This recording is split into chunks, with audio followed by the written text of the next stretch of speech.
Kaya titunan mo na ikaw ako.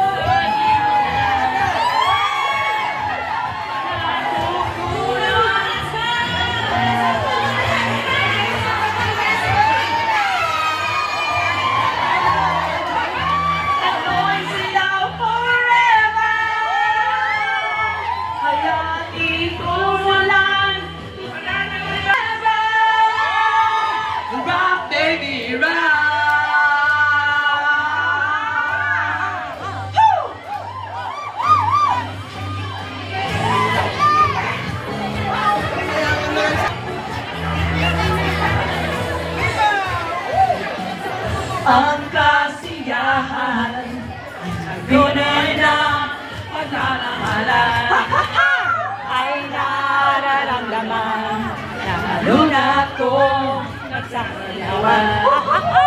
Awitin bago naghihintay para isaya